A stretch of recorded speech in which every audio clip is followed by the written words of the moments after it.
Salut à tous et bienvenue pour cet instant blabla et fin et pour la suite de ce bilan de l'année 2018. Si vous n'avez pas vu la première partie, le lien se trouve en haut à droite de l'écran.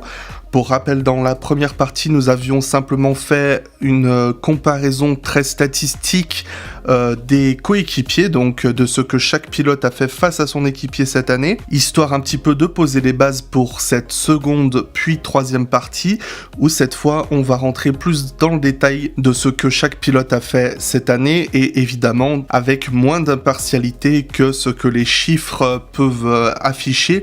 Alors comment ça va se passer ? J'ai fait un classement que j'estimais représentatif de cette année, donc du meilleur pilote au plus mauvais. Pour ce faire, j'ai très simplement revu toutes les courses de la saison. Alors très simplement non, parce qu'il y a eu des courses comme le Canada, qu'on n'a pas particulièrement envie de revoir. Et à chaque course, j'ai classé les pilotes dans l'ordre que j'estimais qui était le meilleur jusqu'au dernier. Je leur ai attribué un barème de points qui correspond à celui qu'on connaît en Formule 1, donc 25 points pour le premier jusqu'au 10e qui marque 1 point. Et j'ai fait le total et je suis arrivé sur ce classement. Cette méthode m'a semblé plutôt efficace puisque ça m'a permis de revoir mon jugement sur certains pilotes que j'avais classés soit beaucoup plus bas, soit beaucoup plus haut dans le classement. Et quelque chose que je vous invite également à faire si vous vous ennuyez. De toute façon, pendant la trêve hivernale en Formule 1, il n'y a pas grand chose d'autre à faire. Donc dans cette seconde partie, on va s'intéresser à la deuxième moitié du tableau, donc qui part de la 11e à la 20e place, en le faisant très simplement sous forme d'un flop 10. Alors je commence tout de suite en me faisant beaucoup d'amis et en classant Kimi Räikkönen en 10e position de ce flop de cette année. Alors évidemment ça peut sembler assez méchant comme ça, mais bon, ça reste quand même la 11e place sur le classement. Et je pense quand même que Räikkönen a fait une bonne saison dans l'ensemble, et je pense qu'on est beaucoup à être d'accord là-dessus. Mais pour moi, là où ça a vraiment fait la différence avec Räikkönen, c'est qu'il avait toujours le rythme, mais qu'il y avait toujours cette petite erreur, qui manquait toujours ce petit quelque chose, surtout en qualification. Il montrait le rythme tout le long du week-end, et venu le moment de faire le temps en Q3, il réussissait ses deux premiers secteurs et le troisième, il y avait une erreur et il manquait toujours ce petit quelque chose. Donc pour moi, Räikkönen, il a eu beaucoup de mal à joindre les deux bouts cette année. Il y est arrivé à quelques reprises, notamment on peut citer son inattendue et très belle victoire au Grand Prix des États-Unis. Mais dans l'ensemble, Räikkönen pour moi c'était une bonne saison. Sa meilleure saison depuis son retour chez Ferrari, mais d'un point de vue global sur l'ensemble du plateau, il méritait pas d'être plus haut. Aussi, j'ai complètement tenu en compte le fait que Räikkönen a aussi fait de belles courses, mais que Ferrari avait complètement oublié son existence. Je sais pas si on aurait assez de doigts sur une main pour compter le nombre de fois où il a appelé son ingénieur en lui demandant s'il pouvait finalement rentrer au stand pour changer de pneus alors qu'il restait, sans exagérer, 3 tours. Ou le fait qu'en Hongrie, par exemple, ils ont oublié de connecter sa boisson pendant le Grand Prix. Donc Ferrari ne l'a pas vraiment aidé par moment, mais je pense quand même que Kimi a sa petite part de responsabilité là-dedans. En 9e position de ce flop, c'est Carlos Sainz Jr. Carlos Sainz, c'est un pilote que j'aurais placé beaucoup plus bas dans mon classement, mais il s'est avéré qu'au final, j'ai trouvé qu'il avait fait une saison solide, Sainz, mais sans éclat. C'est-à-dire que je trouve qu'il a vraiment été régulier tout au long de la saison, mais il a quand même été battu par son équipier et il n'y a pas eu de coup d'éclat, quelque chose qui a fait « Ah oui, Sainz, c'est cette course, c'est ci, c'est ça ». Alors effectivement, il y a eu la dernière course à Abu Dhabi où pour moi c'est sa meilleure course de l'année. Quand on parle de Sainz, on parle aussi beaucoup du Grand Prix de France. Je suis pas vraiment d'accord parce que certes il a fait une course solide, mais on a tendance à mon avis à un peu trop surévaluer cette course parce que il a beaucoup profité du fait qu'il y avait un gros cafouillage au premier tour pour se retrouver dans une bonne position tout de suite. J'ai quand même été dans l'ensemble assez déçu par Sainz parce que j'en attendais vraiment plus, surtout après ses premières saisons chez Toro Rosso qui étaient assez encourageantes. Bon, je pense qu'il aurait pu faire mieux avec une saison plus chez Renault dans les pattes, mais on verra ce que ça donnera pour la suite. En 8e position, c'est Sergio Pérez, un autre pilote qui pour moi a fait une saison assez décevante. Et par décevante, je veux dire que c'est pour moi Pérez un des meilleurs pilotes du plateau. Vraiment, je pense que Pérez c'est un des pilotes les plus sous-estimés du plateau, qui peut toujours sortir de belles perfs. Alors on l'a vu faire de belles performances cette année, mais dans l'ensemble, comme on l'a vu dans la première partie de la vidéo, il a été battu 16-5 en qualification par Ocon et 9-4 en course. Donc c'est assez dommage, j'en attendais mieux de sa part, donc il termine seulement 13e dans mon classement. En flop 7, c'est Valtteri Bottas. Ça me fait un petit peu de mal de placer Bottas ici, parce que Bottas, c'est un pilote qui est trop gentil, qui est trop mimi, et qu'on a envie de lui faire des câlins tellement qu'il est... Mais regardez son chien. Oh là là. Bref, pardon, je m'égare. Non, Bottas, c'est très difficile, parce que Bottas, comme je l'ai dit dans la première partie, il a été en chute libre tout au long de la saison. Ses premières courses étaient vraiment bonnes, il y avait des victoires qui étaient possibles à Bahreïn, en Chine, en Azerbaïdjan, ou même en Allemagne, j'y pense, en Allemagne, où il aurait pu passer Hamilton après la safety car, mais où on a eu le fameux Valtteri It's James qui lui a demandé... tout simplement de ne pas attaquer son équipier. Et aussi, il y a eu la France, l'Autriche, où il a perdu des podiums bêtement. Et tout ça, ça fait beaucoup de points perdus dans la première partie de la saison. Mais dans la deuxième partie, autant se le dire, il était nulle part. Alors évidemment, il y a eu la Russie, mais c'était juste un coup d'éclat sur une petite dizaine de courses. Et c'est vraiment pas assez. Et Bottas, pour moi, c'est un bon pilote, mais qui n'est pas constant. Et c'est quelque chose qu'on avait remarqué chez Williams l'avait vraiment présenté comme un très grand pilote, et effectivement quand il est arrivé, quand il a débuté, il faisait de bonnes choses, mais c'était des résultats en dents de scie, et le fait qu'il est comme coéquipier Hamilton, qui est un des meilleurs pilotes de sa génération, c'est très dur pour lui d'être comparé à Hamilton. D'autant plus que je me permets d'ajouter que Bottas est arrivé pour remplacer Nico Rosberg, parti à la retraite. Et je trouve qu'on avait tendance à beaucoup sous-estimer Rosberg, surtout depuis que Mercedes était devenue dominatrice, parce que Rosberg, c'est un pilote qui a fait toujours de belles courses tout au long de sa carrière, qui avait souvent battu ses équipiers et qui avait fait de belles courses. Donc, moi, je pense simplement que Bottas n'était pas de taille pour remplacer Rosberg. Donc, pour moi, c'est une saison très décevante pour Bottas. J'en attends plus pour l'année prochaine, sinon je pense qu'on sait tous comment ça va se terminer pour lui. En 6e position de ce flop, c'est Romain Grosjean, et moi quand j'entends le nom de Romain Grosjean, j'ai une grosse sensation de gâchis. Pourquoi ? Je vais citer un grand philosophe du nom de David Coulthard, qui avait dit en parlant de Grosjean il y a quelques années: certains pilotes de course sont très rapides et certains sont très bons. Et quand on comprend la subtilité qu'il y a là-dedans, moi je pense qu'il est indéniable que Romain Grosjean fait partie des pilotes très rapides. Vraiment, Grosjean, c'est un pilote qu'on peut voir sur un tour. Il est très rapide en course, il peut avoir un rythme vraiment phénoménal quand on le compare à son équipier. Mais le problème de Grosjean, c'est qu'il a pu faire des super performances en Autriche ou en Allemagne, mais à côté, on a eu des performances comme en Espagne ou en France, où il passe pas le premier tour, tout simplement. Où pour moi, le plus révélateur du cas Grosjean, c'est le Grand Prix de Bakou d'Azerbaïdjan, où il a fait une super course, il était parti de loin, il a tenu toute la course pour être 6e, et pour au final se mettre dans le mur tout seul comme un grand sous la safety car. C'est triste, mais pour moi ça résume complètement la carrière de Grosjean. Énormément de talent, mais une incapacité à tout simplement le contenir. Donc Romain Grosjean termine seulement 15e de mon classement. Une autre grande déception pour moi cette saison, c'est en 5e position se trouve Stoffel Vandoorne, un pilote sur lequel on avait placé beaucoup d'attentes, puisque tout simplement Vandoorne, il est arrivé en Formule 1 après avoir complètement anéanti le championnat de Formule 2.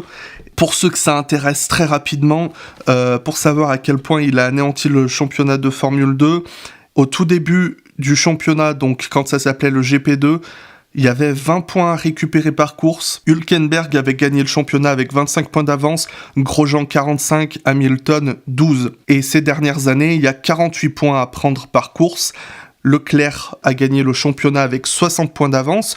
Et Van Dorn, si vous voulez les chiffres, il a gagné le championnat de Formule 2 avec 160 points d'avance. Et donc effectivement, quand on voit ça, on était complètement en droit d'en attendre beaucoup plus de Van Dorn, mais il a été détruit par Alonso. Il y a pas d'autre terme pour moi.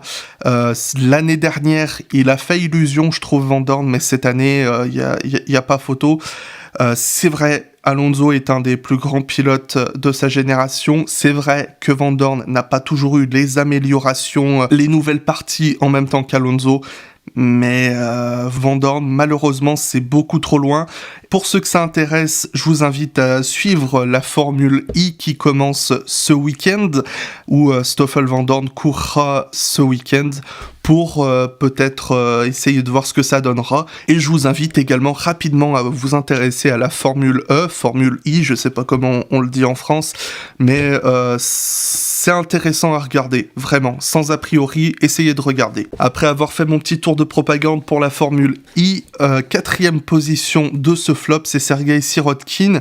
Alors, c'est très difficile de placer Sirotkin dans ce classement, tout simplement parce que son point de référence, c'est un pilote qui n'a pas la côte très haute dans le plateau, et aussi parce qu'il avait une voiture absolument exécrable. Néanmoins, je tiens à souligner que malgré le fait que je me sois beaucoup moqué de Sirotkin en début de saison, parce que je rageais un petit peu du fait qu'il ait été préféré à Kubica en 2017, et que c'était davantage un pilote payant, qui n'avait rien fait d'extraordinaire en Formule 2, il était pas mauvais en Formule 2, il était en haut du paquet, Sirotkin, en Formule 2, mais il était pas tout en haut du paquet. Mais cette saison, j'ai été quand même agréablement surpris par Sirotkin. Comme je l'ai dit, il était pas loin de son équipier en qualification, il l'a même battu, et en course, il est pas si loin que ça, puisque il a été battu 9 fois contre 7 en course par Stroll, et c'est assez équilibré pour selon que Sirotkin débarquait en Formule 1. Une autre chose qui m'a beaucoup plu chez Sirotkin, c'était son attitude très positive lors des interviews. On ne l'a jamais entendu se plaindre, il disait que c'était difficile, mais il montrait à quel point il y avait un travail phénoménal qui était accompli chaque week-end, qu'il y avait de l'espoir. Ce sont des valeurs que moi j'apprécie beaucoup venant d'un pilote, parce qu'on a trop tendance à voir tout le monde cracher sur tout le monde à notre époque, et de belles valeurs sportives de la sorte, pour moi ça vaut un petit point en plus. Et je tiens quand même à relever aussi qu'il s'est très bien battu face à Pérez à Singapour. Grand Prix que j'avais pas pu couvrir dans le débris F1 plus tôt cette saison. Mais pour moi, il avait vraiment fait preuve d'une grande maîtrise à Singapour. Bref, je ne m'attarde pas plus sur le cas Sirotkin et on entre dans le flop 3 d'aujourd'hui. Et on commence tout de suite avec l'équipier de Sirotkin, à savoir Lance Stroll. Alors Stroll, je vais refaire le même laïus que sur Sirotkin, c'est très difficile de juger sa saison. Il avait comme équipier un débutant et il avait une voiture impilotable, donc c'est assez difficile.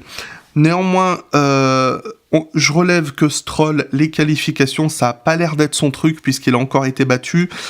Comme Sirotkin, j'ai oublié de le dire, Stroll, on peut lui accorder le fait qu'il n'y a pas d'erreur en piste. Alors, il y en a eu quelques-unes chez Stroll, moi je pense notamment en qualification en Hongrie. Alors c'était des qualifications piégeuses, mais Stroll avait réussi à se placer en Q2 et c'est assez dommage qu'il soit fait piéger. Et également au Grand Prix des États-Unis, Stroll au premier tour où il s'est accroché avec Alonso assez bêtement. Mais ça me permet de rebondir sur quelque chose d'assez intéressant. Si vous en avez la possibilité, je vous invite à revoir certains premiers tours de cette saison avec la caméra embarquée de Stroll. Si vous avez un abonnement F1 TV Pro, c'est assez facile. Regardez par exemple son départ en Chine, il gagne une bonne 8aine de place, si je dis pas de bêtises. Stroll, il sait gérer les premiers tours et c'est assez intéressant à voir. Il y a eu de belles courses cette saison à Bakou ou à Monza, mais c'est dur d'en dire plus pour moi sur Stroll, et j'ai vraiment hâte de le voir l'année prochaine face à Perez, parce que je pense que malgré tout ce qu'on dit sur lui, il pourra en surprendre 2-3 en étant pas si loin que ça. Bref, maintenant, en deuxième position de ce flop, c'est Marcus Ericsson. Alors pour moi, Ericsson, c'est tout l'inverse des pilotes Williams, puisque c'est un pilote qui est là depuis longtemps et qui avait pour référence un débutant et qui a été battu par ce débutant. Et battu est un doux euphémisme, puisqu'il a été battu 9 fois contre 3 en course et 17 fois contre 4 en qualification. Alors, Ericsson, c'est un pilote, il est là depuis 2014 et chaque année, on se demande comment il fait pour être encore là. Alors on sait qu'effectivement c'est un pilote payant qui a de gros appuis, mais je tiens à souligner néanmoins que l'année dernière, il avait face à lui Pascal Wehrlein, qui était un pilote plutôt bien coté pour selon que c'est un jeune pilote Mercedes, mais Ericsson n'était vraiment pas loin de Wehrlein. Surtout qu'il y a autre chose que je me permets de rappeler, c'est que Ericsson c'est un grand gaillard suédois et qu'il est beaucoup plus lourd que ses équipiers et que ça peut faire une perte estimée à 2-3 dixièmes sur un tour. Alors ça vaut ce que ça vaut, hein, c'est des propos qui ont été rapportés par Ericsson et Sauber, mais c'est quand même intéressant de le rappeler. Je pense pas qu'Ericsson ce soit un si mauvais pilote que ça, mais il a clairement pas sa place en Formule 1. En IndyCar, je pense que ce sera intéressant de le suivre l'année prochaine. Mais pour moi, Ericsson, c'est vraiment un pilote qui peut être très bien fait pour des courses de type endurance, dans du wake ou des trucs comme ça. On l'a vu à Bahreïn cette saison, il a fait une super course pour terminer 7ème ou 8ème, si je dis pas de bêtises, en étant sur un relais à un seul arrêt, alors que la plupart des autres pilotes étaient sur 2 arrêts. Il y a quelque chose d'assez intéressant, mais Ericsson, je pense pas qu'il soit adapté à la Formule 1. Et je pense m'arrêter là-dessus pour Ericsson et pour confier le bonnet d'âne de cette année. Donc à la première place de ce flop, j'ai placé Brendan Hartley. Et ça me fait beaucoup de mal, vraiment. Ça me fait beaucoup de mal d'être aussi cruel avec Hartley. Mais voilà, comme Ericsson, pour moi, il n'est pas fait pour la F1, tout simplement. J'étais super content l'année dernière quand Toro Rosso a rappelé Hartley, parce que moi, je suis de très loin le wake, l'endurance, tout ça, je suis un petit peu, mais pour moi, Hartley, c'est un bon pilote, et la plupart des mecs qui suivent bien le wake étaient d'accord là-dessus pour dire que c'était un très bon pilote en endurance, et je me suis dit que c'était vraiment cool de le voir arriver à faire ses débuts en Formule 1. C'est un gars éminemment sympathique, mais être sympa, ça fait malheureusement pas tout. Alors on peut se mettre d'accord sur le fait que Hartley, ça faisait longtemps qu'il n'avait pas roulé en monoplace, il a eu beaucoup de malchance aussi, beaucoup d'ennuis mécaniques, et il a aussi été impliqué dans quelques incidents dont il n'était pas responsable. Mais ça fait pas tout, puisqu'il y avait des opportunités à saisir cette saison. Gasly les a saisies, Hartley ne les a pas saisies. Et je pense que c'est là que va se faire la différence entre certains pilotes, c'est que quand il y a une occasion à prendre, les bons pilotes savent saisir les opportunités. Et Hartley, je pense que bien que ce soit un bon pilote, à l'instar d'Ericsson, il n'est pas fait pour la Formule 1, puisqu'il a, pour rappel, Hartley, c'est un pilote qui avait été dégagé du programme junior de Red Bull et qui a été rappelé à la dernière minute puisqu'il fallait trouver un remplaçant. Mais s'il a été dégagé dans un premier temps, c'est que même à l'époque, Helmut Marko et le management Red Bull ne l'avaient pas trouvé suffisamment bon. Et pourquoi je me permets de dire ce genre de choses, puisque les grands prix d'endurance, on a vu qu'ils savaient en gagner. C'est très bien, mais en Formule 1, on n'est pas sur de l'endurance, on est sur de la vitesse pure. Et je vois les quelques médisants commencer à préparer leur réplique du « Oui, mais aujourd'hui, la Formule 1, c'est de l'économie ». Et c'est un petit peu vrai malheureusement, mais ça n'enlève rien au fait que la F1 c'est un sport où il faut être extrêmement agressif dans l'ensemble, et pour moi Hartley il n'est pas agressif. Très simplement, il y a eu deux très bonnes opportunités pour Hartley, le Japon et la Hongrie, où il s'était qualifié respectivement en P6 et en P7. Et à la fin du premier tour, il était hors du top 10, alors que Gasly, qui à chaque fois était parti juste derrière lui, était toujours dans le top 10 à la fin du premier tour. Et pour moi, c'est l'exemple parfait du pilote qui a une opportunité mais qui ne parvient pas à la saisir. Donc Hartley, je lui souhaite bon vent vraiment sincèrement pour l'année prochaine, et c'est triste de ne pas le voir en Formule 1, mais y a beaucoup d'autres pilotes qui méritent davantage leur place dans cette discipline. Bref, donc voilà, c'est un exposé un petit peu en freestyle, donc n'hésitez pas à me faire vos retours s'il y a quelque chose que j'ai oublié ou que vous souhaiteriez ajouter, ou simplement me faire part de votre vif désaccord sur ce classement. Sachez aussi que j'en profite pour dire que simplement je continue, les autres formats sur cette chaîne continuent d'exister, c'est simplement que pendant la trêve je me permets une petite pause, et également que je travaille en parallèle sur une review humoristique de cette année que j'ai prévu de sortir pour le 25 décembre. Alors pourquoi le 25 décembre? Je sais pas du tout, j'ai choisi la date au hasard.